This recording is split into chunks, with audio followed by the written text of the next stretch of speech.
পৃথিবীতে অনেক দেশ রয়েছে যে দেশগুলো আমাদের চাইতে ভৌগোলিকভাবে ছোট ছিল, আমাদের চাইতে অর্থনৈতিক দুর্বল, একটা জাতির অভ্যন্তরে যে সম্পর্ক থাকে সেদিক থেকে দুর্বল, কিন্তু এই জাতিগুলো আজকে আমাদের চাইতে অনেক দূরে এগিয়ে গেছে। আপনি সিঙ্গাপুরের কথা চিন্তা করেন, যে সিঙ্গাপুর 60-এর দশকে মালয়েশিয়া থেকে স্বাধীনতার পরে তাদের একটা পানি পর্যন্ত কিনে খেতে হতো, একটা ছোট্ট একটা দ্বীপ। একসময় সিঙ্গাপুরকে বলা হতো জেলেদের গ্রাম। আজকে সেই সিঙ্গাপুরের কথা চিন্তা করেন, সিঙ্গাপুর আজ কোথায় গিয়েছে। দুনিয়ার সমস্ত ব্যবসায়িক কোম্পানিগুলো, বড় বড় কোম্পানিগুলো, মাল্টিন্যাশনাল কোম্পানিগুলোর একটা অফিস, মিনিমাম একটা অফিস সিঙ্গাপুরের মতো একটা জায়গায় আছে। এই সিঙ্গাপুর একদিনে আসে নাই। এই সিঙ্গাপুর লি কুয়ান ইউ এর মতো ভিশনারি নেতা ছিলেন, আর তার জনগণ তাকে সহযোগিতা করছে বলে সিঙ্গাপুর পেয়েছে। আচ্ছা, মালয়েশিয়ার কথা চিন্তা করেন, জাতিগতভাবে অনেক ডাইভার্সিটি রয়েছে। এখানে মালাই রয়েছে, চাইনিজ রয়েছে, ইন্ডিয়ান রয়েছে, এমনকি এখানকার শতাধিক উপজাতি রয়েছে। এই জাতিগুলোর বিভেদের কারণে মালয়েশিয়া অনেক পিছিয়ে ছিল, কিন্তু মাহাতির মতো একজন মানুষ এসে, আনোয়ার ইব্রাহিমের মতো মানুষ এসে সেই জাতিকে অনেক বড় জায়গায় নিয়ে এসেছে। আমি যখন মালয়েশিয়ায় যাই তখন ভাবি যে মালয়েশিয়ার, আমি অনেক ছাত্রছাত্রী দেখেছি, মালয়েশিয়ার সমস্ত ছাত্র যুবক সংগঠনের সাথে আমার সম্পর্ক রয়েছে। যে মালয়েশিয়ার একটা ছেলে যে সাধারণ শিক্ষায় শিক্ষিত, সে আরবিতে স্পিকিং করতে পারে, অনর্গল কথা বলতে পারে, বেশিরভাগ শিক্ষার্থীরা। তো আমি একজনকে জিজ্ঞাসা করলাম যে তোমাদের এটা পারে কিভাবে? বলছে আনোয়ার ইব্রাহিম যখন শিক্ষামন্ত্রী ছিলেন, তারা এমনভাবে শিক্ষা ব্যবস্থাকে সাজিয়েছে যে মালয়েশিয়ার একজন সাধারণ শিক্ষার্থীও ধর্মের বেসিকগুলো শুধু জানেই না, তারা আরবি থেকে শুরু করে মানে মেজর যে বিষয়গুলো রয়েছে এগুলো অনর্গল এবং অনেক বেশি দক্ষ। মানে একটা দেশের শিক্ষা ব্যবস্থা তার জাতির জন্য এত বেশি গুরুত্বপূর্ণ, এটাকে বেস করে একটা দুটো জেনারেশন যদি পার করা যায় তাহলে একটা জাতি কিন্তু অনেক দূরে এগিয়ে যেতে পারে। এই যে চীন, এই চীন তো গত শতাব্দীর 90-80 দশক পর্যন্ত নিজেরা মারামারি করত। এত বেশি গৃহযুদ্ধ হয়েছে, দুনিয়ার খুব কম দেশে ছিল। আজকে চীনের সাথে কম্পিটিশন করবে এমন কয়েকটা জাতি আছে গোটা দুনিয়াতে। চীন আজকে গোটা জাতিকে হারাই দিতে পারে। আমেরিকার মতো দেশেও চীন আজকে ইনভেস্ট করছে, এটি বাস্তবতা।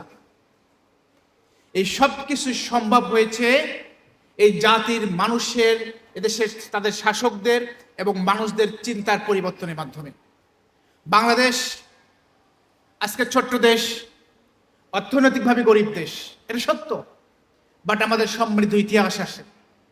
সেই ইতিহাস থেকে যে শিক্ষা নিয়ে আমাদের জাতি গঠনে আমরা যদি সিদ্ধান্ত নিতে পারি, তাহলে বাংলাদেশকেও অনেক দূরে এগিয়ে নিতে সম্ভব। আমাদের দরকার এই জেনারেশনের শিক্ষার্থীদের চিন্তা, মন, মানসিকতা পরিবর্তন করে আগামী দিনে জাতি গঠনের জন্য সবচেয়ে গুরুত্বপূর্ণ এদেরকে মানুষ হিসেবে তৈরি করা। আমি এই জন্য মাঝে মধ্যে বলি যে আমাদের শিক্ষার্থীরা জানে না যে বাংলাদেশের 54-55 বছর আগে বাংলাদেশে আর কি ছিল, কি আছে।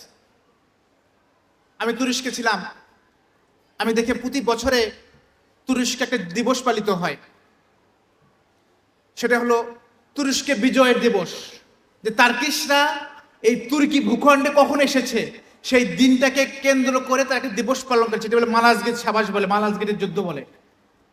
আলপারসানের নেতৃত্বে তারা জয় করেছিল। কখন জয় করেছিল? 1070-71 সালের দিকে। 1070-71 সাল মানে আজ থেকে 950 বছর আগের ইতিহাসকে তার্কিশরা এই প্রজন্মের একটা দিনে ক্লাস 1 থেকে শুরু করে বিশ্ববিদ্যালয়ের শিক্ষার্থীদের সাথে গল্প শোনায়, এজন্য যে তারা যদি সামনে এগিয়ে যেতে চায় তাহলে এই 950 বছর আগের ইতিহাস তাদের জানা দরকার। আমাদের সমৃদ্ধ ইতিহাস আছে। আমাদের এই যুগে এক সময় আমরা বৌদ্ধ ছিলাম, এটা সত্য। আমাদের পাল যুগে আমাদের সাহিত্য সংস্কৃতি বিকাশ ছিল। পাল যুগে আমাদের বাংলা ভাষার একটা সুনাম ছিল। কিন্তু সেনরা যখন আমাদের এই অঞ্চলে আগমন করে, আমাদের বাংলা সাহিত্যের সর্বশেষ উপন্যাসটিকে বলা হতো এক সময় এই সংস্কৃত ভাষায়, চর্চা পদ পর্যন্ত বাংলায় রাখতে পারেন, তাদের অত্যাচার করে নেপালে গোয়ালঘর থেকে উদ্ধার করতে হয়েছিল। কিন্তু এ প্রজন্ম আমরা সেই ইতিহাসগুলো জানি না। আমাদের দেশকে একসময় বলতো গেট অফ দ্য হেভেন, স্বর্গের দরজা বলা হতো, এত বেশি অর্থনৈতিকভাবে সমৃদ্ধ ছিল।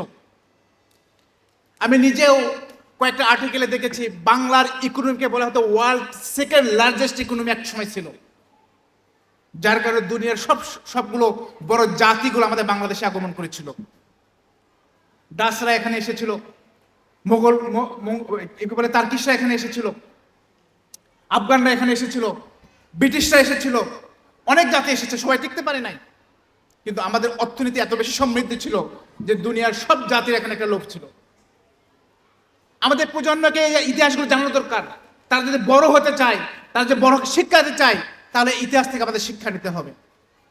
আমি সবসময় বলি যে আমাদের বাচ্চারা শহরেতে অজগরটি দেখতে ভয়ঙ্কর, শহরেতে আমটি খেতে মজা, এই শিক্ষা আমরা দিচ্ছি, সত্য কথা। কিন্তু আমাদের এই শিক্ষাও দেওয়া দরকার, শহরেতে অজু করো, শহরেতে আজান দিয়ে নামাজ পড়ো। এই নৈতিক প্র্যাকটিস যদি আমরা শেখাইতে পারি, তাহলে দেন আমাদের সম্ভব এই বাচ্চাগুলোকে একসময় বড় করে সত্যিকারের মানুষ তৈরি করা। আমাদের পৃথিবীকে গড়তে হলে সবার আগে নিজেকে গড়তে হবে। আমি সবসময় বাচ্চাদেরকে বলি, তুমি যে পৃথিবীকে গড়তে চাও, সবার আগে নিজেকে গড়া দরকার। কারণ আমরা যদি নিজেকে গড়তে না পারি, তাহলে আমাদের দেশ গড়বে না, আমাদের জাতি গড়বে না। মার্ক টোয়েন নামে একজন বিখ্যাত দার্শনিক ছিল, তাকে প্রশ্ন করা হয়েছিল তুমি দেশ এবং সমাজের পরিবর্তনের জন্য কিছু বলো। মার্ক টোয়েন বলেছিলেন, if you wanted to change your society, at first change your own self. যদি তুমি দেশ ও জাতি পরিবর্তন করতে চাও, সবার আগে নিজের পরিবর্তন করতো। যুগ জামানা পাল্টে দিতে লাগে না অনেকজন, একজনই পাল্টাতে পারে জাতির জাগরণ। আমরা যদি সমাজের পরিবর্তন করতে চাই, আমাদের দেশের পরিবর্তন করতে চাই, আমাদের জাতির পরিবর্তন করতে চাই, আমাদের সবার আগে দরকার নিজেদের পরিবর্তন করা। আর আমাদের দরকার আমাদের বাচ্চাগুলোকে সে সত্যিকার মানুষ তৈরি করা। আমাদের স্কুলগুলোতে, আমাকে কয়েকদিন আগে ঢাকা শহরে একটা সবচেয়ে ভালো ওয়ান অফ দ্য টপ স্কুলের একজন অভিভাবক এসে বলছে, ফয়সাল ভাই কি দুঃখের কথা বলবো, আমার বাচ্চা এসে বলছে ক্লাস 7-এ পড়ে, তার ক্লাসমেটরা বেঞ্চে, ক্লাসের শেষ বেঞ্চে বসে নেশা করে ঘুমিয়ে থাকে। ঢাকা শহর টপ স্কুল। আমাদের এই সমাজে ক্লাসে বসে শিশা নিচ্ছে, টয়লেটে গিয়ে ইঞ্জেকশন নিচ্ছে, ক্লাস 7-এ পড়া, 6-এ পড়া, 8-এ পড়া বাচ্চাগুলো। তো যে সমাজে, এই যে আমরা দেখেছি কয়েক বছর আগে ঐশীদের একটা ঘটনা, ঐশী নাম একটা মেয়ে, তার বাবা পুলিশের ইন্সপেক্টর ছিল, ছোট্ট বাচ্চা নেশা করে, বাবা মা ঘুমেছিল, বাবা মা সবাইকে হত্যা করে ফেলছে। তো আপনি আপনার কষ্ট করে আপনার সন্তানকে বড় করছেন, মানুষ করছেন। আপনি হয়তো শিক্ষক, আপনি হয়তো ব্যবসায়ী, হয়তো বা আপনার পেশা অন্য কোনো পেশার মানুষ, অথবা শ্রমজীবী মানুষ, কত কষ্ট করে আপনার সন্তানকে বড় করছেন।